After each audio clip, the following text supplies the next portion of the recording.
Now I would like to introduce our first speaker, J.F. Garrard.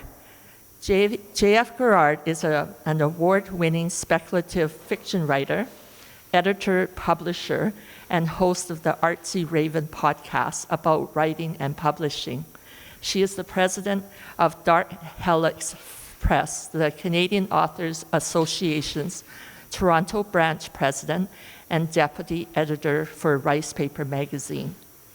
She will be reading from her new book, Ghost Bride of Gum San. All right, thank you. The Ghost Bride of Gum San is about these girls that are sold and they're put on a ship. So I'm going to start off in sort of a normal setting. So they live in a small village in China, and they are trying to work pretty much, even though they're quite young. So they're working on a rice field. Pawpaw finished handing curved blades to a dozen girls and women, then divided us into groups for rice harvesting. We had a long day ahead of us. Taking off our shoes, we tied our pants to avoid their ends dipping into the muddy ground, then stepped into the field. After using our sickles to cut the rice stalks, we had to still dry the stalks, thresh them to separate out the grains, and then clean the grains to remove impurities. My sister and I were lucky enough to have maintained this seasonal job for the last few years, which paid us in small bags of rice. When we were not growing or harvesting rice, we would do odd jobs in town, such as delivery of goods for people. Occasionally, if the only restaurant in the village needed help, I could work as an assistant cook. Recently, I started a new business of writing and reading letters for illiterate people in town by sitting at a little table on the side of the road with some paper, ink, and calligraphy brushes. I enjoyed this quiet, attentive work, which is not as hard on my body as my usual physical labor jobs. Come on, Joe, let's go. I took my sister's hand after Pawpaw assigned us to a section of the field. The ground was muddy but firm, given how much water had once filled this field. Taking a handful of golden stalks with my left hand, I used the sickle in my right hand to make a cut on the crop a few inches above the ground, then toss the bundle behind me.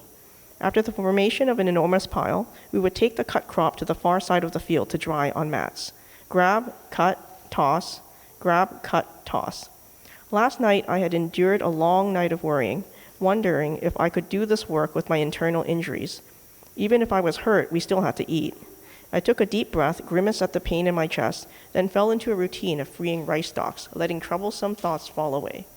After processing 24 bundles, a loud cry interrupted our work. A letter from Brother Kwan. A young man on a bicycle hollered at us and came to a shaky stop on the dirt path next to the rice field mounds. My sister let out a shriek, and the two of us ran over with sickles towards the most fashionable boy in the village, Chan Dailong. Today he was a handsome figure in a blue cotton mandarin shirt with matching pants. His large jade ring made terrible clicking noises against the metal bar of the bicycle as he disembarked. In the past, he's often wore silk outfits, but China had fallen on hard times, and the economic repercussions could be felt even in our remote rural countryside. I grabbed the back of my sister's shirt collar to stop her from hugging him and smearing mud all over his pristine clothes. His family owned the rice fields, and we had to give him the proper respect or face since others were around. In private, I treated him as a brother and good friend. Drew, do you want to read the letter from Big Brother? Lung thrusted a thin piece of white paper with black Chinese calligraphy towards me. I wiped my hands on the side of my pants and took the fragile piece of paper from him. Since jobs in the village were scarce, our cousin Wong Hung Kwan left 2 years ago to try his luck overseas. He was blood related to us on our father's side, and Lung called him brother since we grew up together. Young brother Lung, I hope you and everyone in Samho well. After traveling to the Philippines and Malaysia, I saved enough money to take me to Gamsan, San Francisco. I want to work on the Iron Dragon Railroad, but by the time I landed, the railroad was already finished. America is a strange place, full of huaylo, white devil people with pale faces, colorful eyes, and hair. Some are friendly, some are not. For a while, I worked with a shipping company carrying cargo. A Chinese Tong member asked me to become a hatchet man after learning I had knowledge of martial arts, but I told him I didn't want to hurt people for a living. Hatchet men are killers and do dirty work for the Tong gangsters. I eventually found work at a laundry shop and made friends with one of the customers. His name is Yang Kong, but he was given an English name. I stopped reading to point at the odd characters in the letter which were not Chinese. What is this? Lung smiled, his straight white teeth glowing under the bright sun. That's English, the language they use in America. Brother Kwan's friend is Gabriel, and later on, Brother Kwan says his name is Adam from now on. Adam? I can't believe Cousin Kwan is working for those white devils and taking on their names. Did he already forget the horrible things Britain did to us during the Opium Wars, and it's because of them he had to leave? My sister scowled and crossed her arms. Maybe Americans are different from British people? I think Cousin Kwan is doing his best to survive, and if it means learning English, he will do it, I said. Okay, I think I'll stop here. Thank you, JF. It's a pleasure to hear you read and having your book and reading it halfway already. I have a few questions. I don't know if the audience wants to ask questions as well. I could start with a question, and then if the audience wants to ask a question, they can put their hand up. Your book began as a short story. Can you take us back to that moment, and what inspired the original piece, and what led you to expand it into a full-length manuscript? So I write a lot of short fiction as well, and there was a call for fiction that was fantasy with an East Asian heroine. So I wrote a short story with Pearl in it. It was a little bit different. Her love interest, she was still demon hunting and stuff like that, but her love interest was actually Henry in the book, in the short story. So I sent it in, as usual, and you're waiting and waiting. And then months later, I got a rejection letter, which is fine because you always get rejections as a writer anyways. But then when the book came out, I actually looked at it, and then I realized all the stories were samurai stories. I mean, it's fine, but it was just the whole book was samurai stories, and I don't think any of the authors were Asian. And I was a little bit upset. And I was like, but if you're doing a call for diverse East Asian heroines, I'm sorry, you need more diversity. So then I always write out of anger. So then I just started writing, and I expanded it into a novel. So I thought with this book, I would enter a contest. And it's still memorable, the timing, because ECW in Toronto was looking for a speculative fiction book. You enter your manuscript.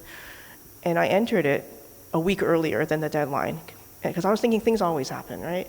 And then my mom actually died a week later. So that was totally unexpected. And I'm sorry she didn't get to see this book. And it lost that contest as well, because the judges didn't have anything bad to say. They were like, we really enjoyed it, but I guess commercially it's hard to sell. So I was like, okay, fine. So I shopped it around looking for agents. All the agents I knew retired. They went back to nursing school or whatever. It's hard to be an agent too, because if they don't sell the book, they don't make money. So everything's around money. And then in the end, I was networking. And then I happened to meet this lady who has a small press. So then we started talking, and she said, I'm really looking for manuscripts. And she's a small press in Ontario. So I said, okay. And then we started working together.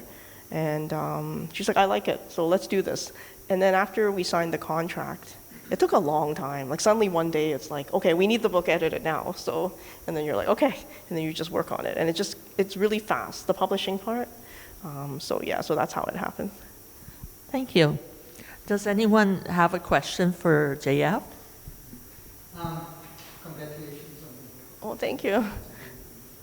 I was wondering how you went about anchoring the story with your research. Yeah, research is it's a black hole.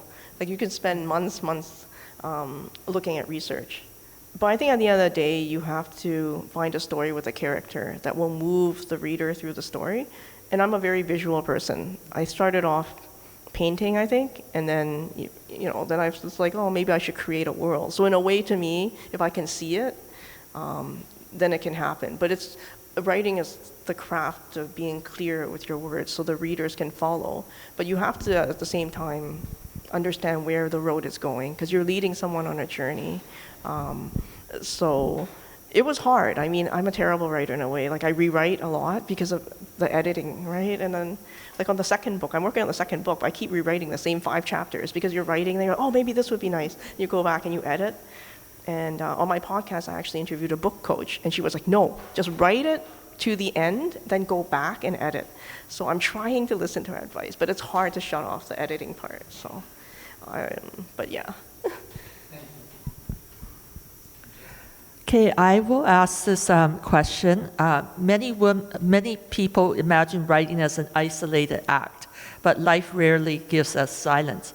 How did you find time and space to write amidst the distractions of daily life? Oh gosh.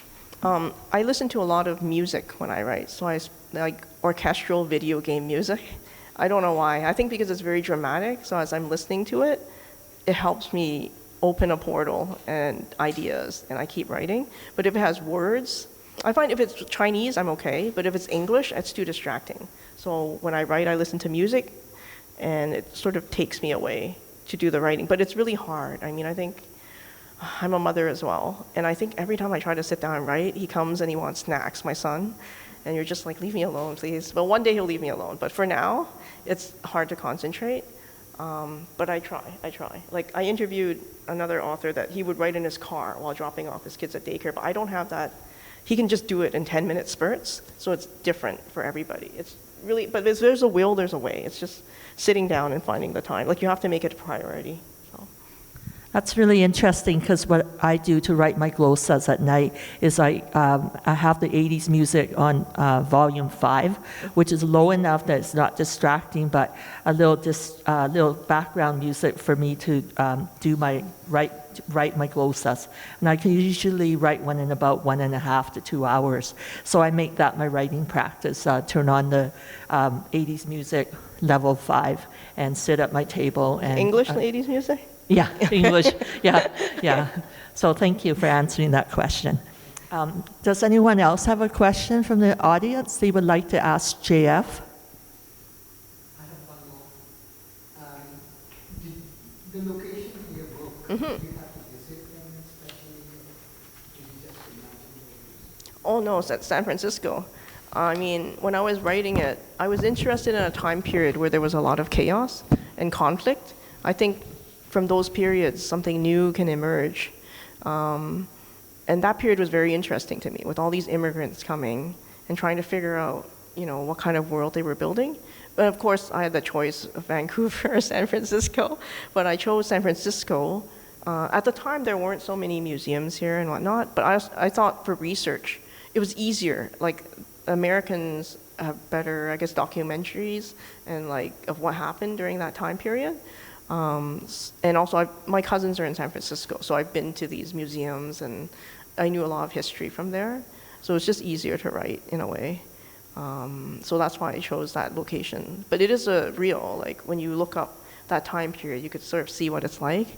I really hate their hairstyle for the men, though. I'm sorry, like the queue. I mean, I don't know. Maybe some people like it, but I prefer the modern haircut. I can't imagine Alan with a long braid and stuff, half-shaved head, Yeah. Thank you. I find it interesting that San Francisco was the location because that's a city that I have visited over 35 times, and I know this Chinatown really well, and I have gone on walking tours and food tours around the Chinatown area. So it's just really interesting what you mentioned about San Francisco being the location. Well, I mean, another choice authors sometimes have to make is the commercial viability. I mean, I thought maybe it would be easier to sell, on an international market level than Vancouver, because most people, people recognize San Francisco, and I wasn't sure if you find an agent, where they would be from and stuff, since everything's global now, so. Yes, and Angel Island's not very far from San Francisco, and they have an immigration station there, and the Chinese that were detained wrote poetry on the walls in that immigration station. Okay. And I actually toured the immigration station on Angel Island in 2010. Did they carve it? Yeah, they carved it into the walls, and you can actually still see the carvings. And there's a book about the immigration station and the poems that were written by the Chinese that were detained there. Oh, man. And I wrote a poem called Angel Island, and it was about my visit to that immigration now I have station. to look it up. Yes. So thank you for answering that. About identity, heritage, and voice, I want to ask a question. You grew up as the daughter of Chinese immigrant parents in Canada. How has that shaped the stories you choose to tell and how you choose to tell them? Well, I think when you grow up as a child of an immigrant, it's hard. I mean, my parents didn't have a lot of money, and there were 3 kids. And when I first went to school, my first language was Chinese, so I didn't know any English. I didn't know my name. So the teachers called Jeannie. I just ignore them because I'm like, I don't know who Jeannie is because I have a Chinese name, right? Yunji. If you don't say Yunji, I'm not going to talk to you. So they assumed I was deaf and dumb and told my parents I should go to a school to learn sign language so I can survive. And my mom is like, what is wrong with you people? Like, there's nothing wrong with my child. And it's good that she can speak English, right? Because if she didn't, I would have been sent away to learn sign language and not speak, right? And it was just, and then you want to fit in, but I was bullied throughout elementary school, so I don't have good memories of elementary school. Eventually, we moved to a different neighborhood where there was like 2 Chinese kids. So we could communicate. They taught me some English, so I started to understand the language. And my grandmother was told to stop watching Chinese shows, so they put on Star Trek all the time for some reason. So then, you start learning the language. And I told my brother and sister, you guys have an easier time than I do. But the storytelling, like I was telling a story yesterday about how I was in a playpen, and back in the day, they have VHS tapes, and they're very long. So my parents' friends would have Chinese cartoons in the beginning, and then horror movies at the back. And I remember crying for help because I was scared. I mean, there was all these horrible things on TV, but then nobody would come, and you're like, okay. So I think my parents ruined me at an early age. So I was sort of desensitized, I guess, to horror. And then eventually I started reading because they want me to learn English. And I really enjoyed it. And I want to be a writer. I want to tell my own stories. And also, I didn't see any characters that looked like me in the stories. And for a long time, I was reading like Sweet Valley High, blonde, blue-eyed California girls that are perfect. I still remember they're 5'6", and their waist is so long and so thin and stuff like that. That was sort of the ideal. And then eventually you realize that's not going to happen, right? And you also, even if you do dye your hair blonde, you're still Asian. Like, you can't take it away, your Asianness, I guess. And then I started turning to horror. I started reading Stephen King more. And fiction was like a safe place, I guess, that you could sort of escape. Because I was being bullied so much at school, when I read horror, I felt comforted in a way. I'm like, well, it's worse for him. I mean, he's getting hunted down by a monster. I mean, I'm just being hunted down by bullies. So it made me feel better. I don't know. And then I wanted to tell my own stories. But my mother was an English major, actually. And she was like, it didn't work out for me. I did a master's too. You're going to starve to death, so do something else. And she wouldn't sign the form for university. So I was like, okay, fine. But I like science as well. So that's how I ended up going to a career in healthcare. So I enjoy that too. So my jobs are very technical during the day, and then I write during the night. So I don't know, this is a very long answer, sorry. Oh, it's really interesting that you mentioned that. It probably helps answer the next question, which is, were there tensions between your cultural upbringing and your desire to pursue writing, or was it encouraged? Oh gosh, no. I didn't start writing until after I got a stable job, my late 20s, because I mean, I know every family is different, but our family, we weren't allowed to speak. I know it sounds weird, but you weren't allowed to express yourself. I remember I met my mother-in-law, who is Canadian. They live in Ottawa. They're very nice. And she was like, oh, when there's a dispute in your family, do you not sit in a circle and then each person gives an opinion? And I was like, no. I was like, my mother says whatever we're going to do, right? And she's like, but what if you disagree with your mother? And I'm like, you don't. Like, it's a dictatorship, right? So you just agree, and that's it. So I was listening to some of the writers yesterday, and they have very floral language. I could tell they use a lot of words, but in my family, you don't. So the way I write, it's almost blunt to the point, because I'm still struggling to learn how to express myself. So it's been, a struggle to sort of make my writing better. And I need more time working on it as we go along, so. Thank you. That's really interesting. Kind of makes me think of my own Your own family? I hope not. Started writing when I was 13, poetry. And then I kind of evolved in my 40s, actually. Yeah. That's yeah, when I it's first like a got late bloomer published in my career. 40s, yeah. In 2009, in fact, was the first time. But I remember my first book, it was a East Meets West vampire book, and I couldn't find a publisher because people told me vampires are European, they're not Asian. So I did a Kickstarter, and for Kickstarters, you pre-sell the book. So you sort of promise to give away copies of the book in exchange for, raising money. And I remember my mother saying, what is wrong with you? Like, we're not poor. We can just give you the money. Like, how much do you need? And I said, no, this is part of marketing and stuff like that. I remember my dad called me and he was like, I'll give you $500. And I was like, what? Because I was so shocked that he was actually supporting me.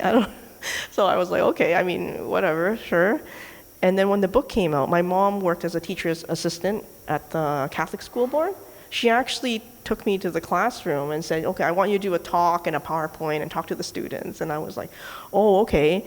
And then the teachers came up to me later and they're like, oh, your mom's so proud of you. I'm like, she never said that. I was like, she's always like, oh, you're such a failure. You didn't become a doctor, whatever. But apparently to other people, like, she was really happy it came out. So that kind of surprised me. But, I think she was trying to say, I don't say openly that I support you or I love you because you're supposed to know. And if I say it, it might discourage you from trying harder. So it's like an opposite weird psychological game I think they're playing with me sometimes. So yeah, it's like if we're hard on you, it's good for you because the world's going to be even harder. So we have to push you down first before the world does. So to make you stronger. That's right? really interesting because my dad always supported my poetry, even if I only got $50 for that's a poem amazing, $50. or something, right? And he'd say, oh, wow, that's great, Bonnie. I said, well, it's only $50, Dad. It's not like a full-time job or anything. No, but you're a paid writer now. Congratulations. So I think it means a lot when Asian parents praise their children. I think I heard their for writing. the first time my mom said that she loved me was after my dad died, actually. And I was 30-something at the time. She's like, I don't say it, but, you should know through our actions.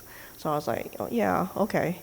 But with my child, like, I say it to him every day. I think it's important for him to hear it because I know he's not a confident child. So I hope it'll help him in the long run. So.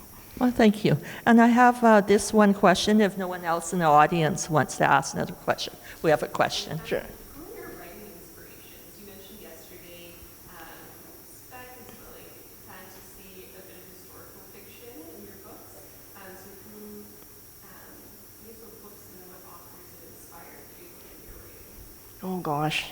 Like, I read a lot of Stephen King. He was, like, one of my favorites. Because he also wrote very differently. Like, he has nonfiction books on how to write. He has, like, fantasy books, actually. Eye of the Dragon, I still remember.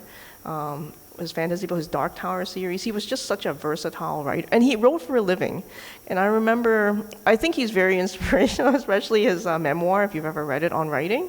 I was like, my God, this man is an alcoholic, and look what he's produced. Like, why can't I do the same, And for a while, I was really into Neil Gaiman, and I know he's sort of blacklisted now because it's coming out what he's done. But he was a very good, like, I read all his comic books. Back in the day when he had 32 pages, and I was collecting all the Sandman and his Death series. Oh, gosh. I read a lot of different things. Like, some of my friends were really into South African fiction, and then they would give it to me. We read everything. I can't remember on the back of the top of my head. But, like, right now I'm reading, like, Interior Chinatown, which is a very different type of writing, too, because it's like a screenplay. It's very jarring to read. And they made the TV series and all that. And I'm reading Yellowface as well. So all over the place, but for writing, I still prefer speculative fiction. I think it's a safe place to sort of explore different themes using monsters and demons instead of people, because I find it kind of sad in a way to write like literary fiction to have people do terrible things. I don't know, maybe it's a weird optimist. I try to be as optimistic as I can. Like, it's better if the monster did it than a person, but yeah, so. Thank you. Did I answer the question? I don't know. I have this question. What advice would you offer to writers, especially those from immigrant or underrepresented backgrounds, who are trying to find their voice and get published? Okay. I'll just say writing is one thing, getting published is another thing. But I think you should write for yourself. I mean, I know some people write to markets and stuff like that, and they try to be commercial because you want to sell it in the end. But I think at the end of the day, like, you have to write something that you believe in, that tells a story that you want to tell. Otherwise, there's no point in writing. And just do it. It's like one of the hardest things I've ever done is to write, because you sit down and you craft a story out of words, and you're sort of trying to move the picture from your head into the page for the reader, and to be as clear as possible in your communication. And it's a way of communicating to people. But get started, I think, is really the advice, is to just do it. Like the old Nike slogan. Do they still use that, Nike? I don't know. Just do it. So just go ahead. But it is hard. It is hard. And then editing, oh gosh, then you have to rewrite the thing. And it takes a while. It takes a long time, I think, if you really want to do it. But there are some people that just write it and they don't edit and they publish. So it depends on the person, honestly. And then now there's so many different forms of publishing. Self-publishing is actually quite hard. I know for a long time there's stigma, related to self-publishing, but it's a lot of work, because you're building a house. And once you have the manuscript, instead of giving it to the publisher to do whatever with it, you have to do everything. Find an editor, a cover artist, figure out how to distribute and stuff like that. It's a different set of skills to self-publish. So, Thank you. I actually self-publish. All my chapbooks are self-published. You know how much work it is. Yeah. Does anyone in the audience have further questions for JF?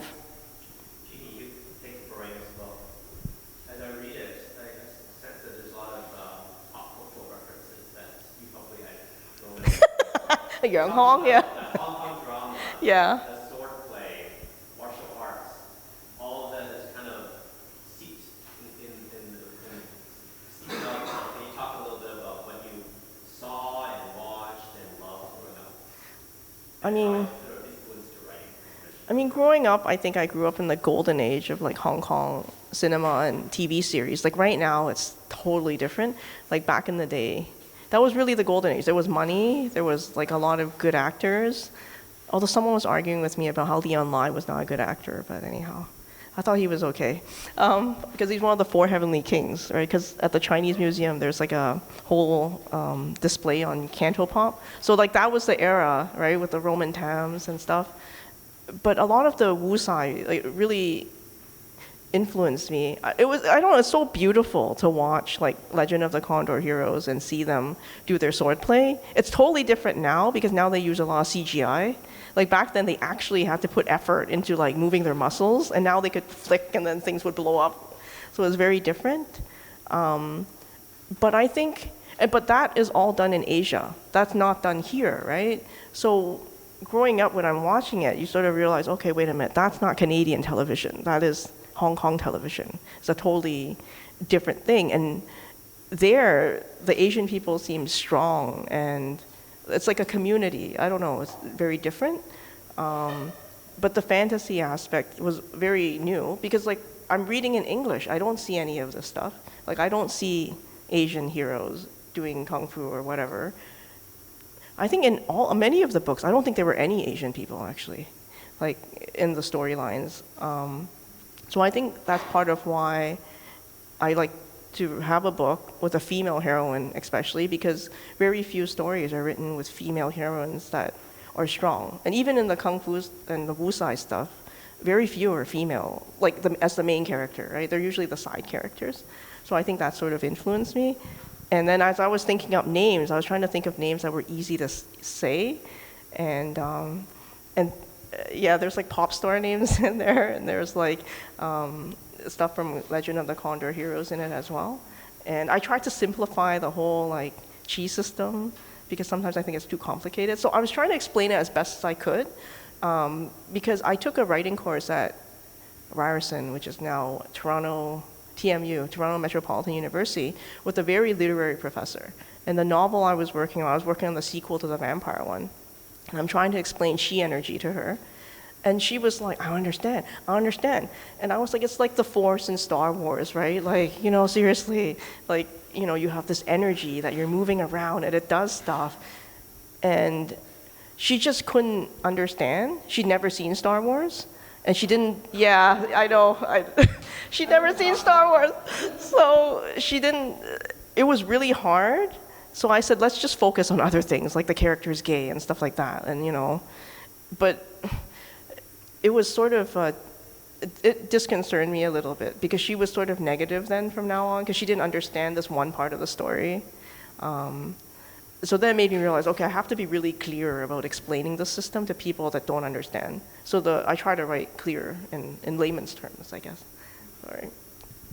And Todd has a question. Well, yeah, because she hadn't seen Star Wars. She didn't see Crouching Tiger, Hidden Dragon either. No, so she missed out on all the pop culture. She's a really good literary writer, but it's just not, I guess some people don't.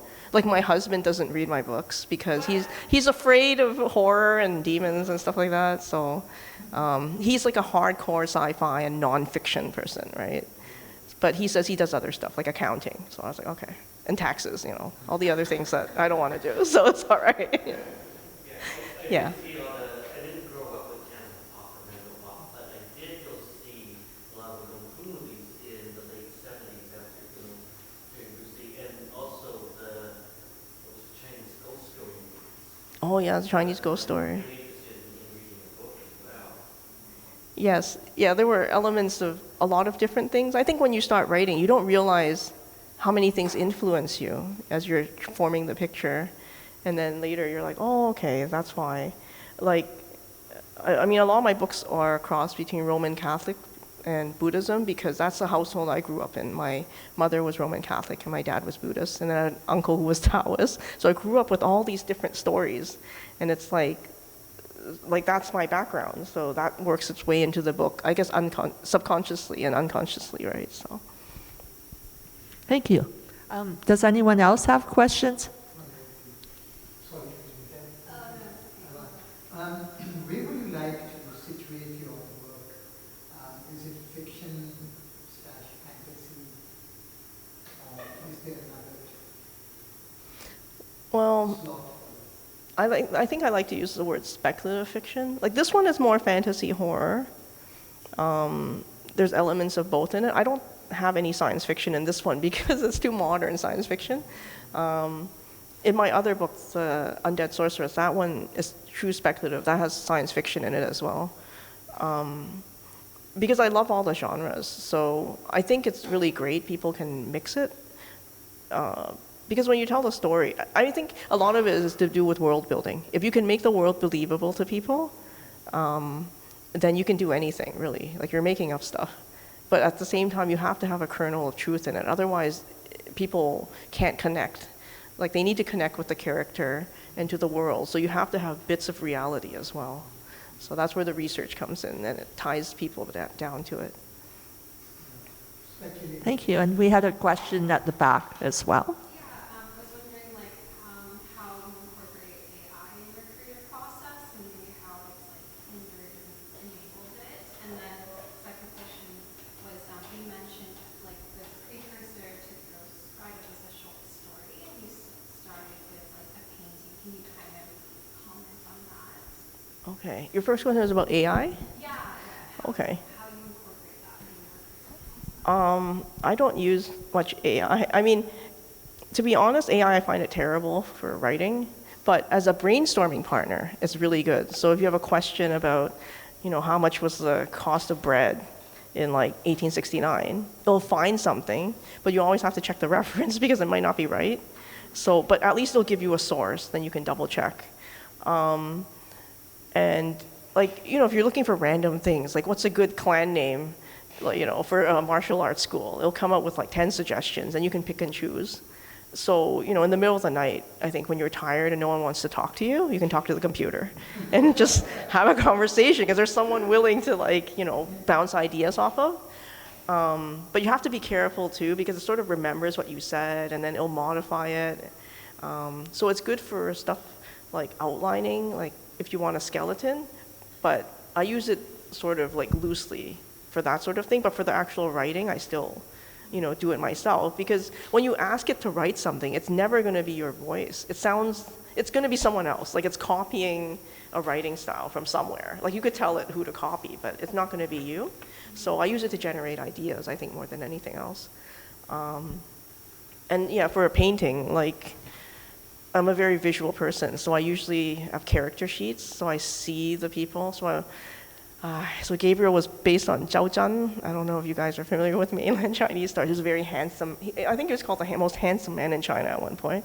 So, so I like to see the people in my head, but it's very different. I think with a painting, it's like a one shot in time. It's one moment, and you sort of, you can dabble in it. I used to do watercolor and acrylics, but with this, it's like a moving scene.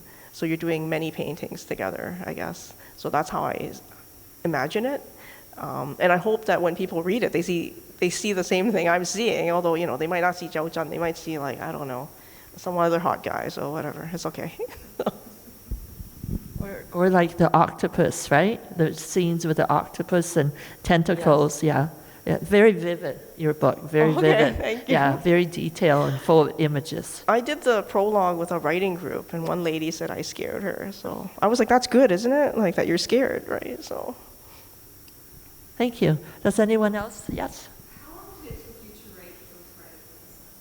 How was that? How long did it take to write? The short story was short because there was a deadline. So the short story took maybe a week, because once inspiration hits me, I write really fast. For this one, I think it took me a summer. It took me a few months, but it took me a while to edit, because I started doing more research and correcting things. Because you see pictures of San Francisco, you're like, oh right, and then their hairstyle isn't what I imagined. So you start like looking up how it looked like before. And there were certain restrictions on the space. Like, it's actually a very, very small place. Chinatown back then was like a couple of blocks, right?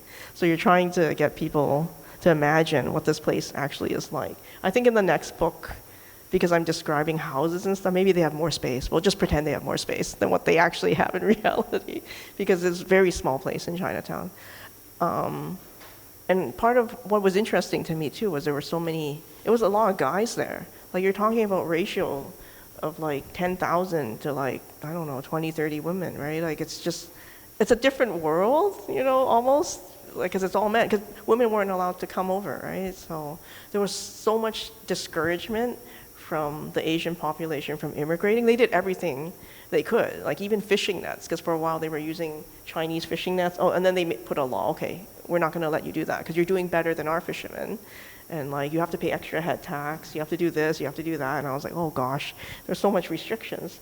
And then you sort of ask, then why didn't they go back, right, if it's so bad here? But well, things were obviously worse back home. People were starving to death, there was famines. I mean, that's why they're trying to make a better life here. So it's like, which environment should they survive in, right? It's tough. It's tough being an immigrant. Like, I don't envy people, even now, that immigrate to a whole new different country. And you have taxi cab drivers that are doctors, right? Like, it's crazy. So. Thank you. I think we're running out of time. Thank you very much, Jeannie, for reading and for answering questions and for being here today. Well, thank you everyone for coming. Thank you.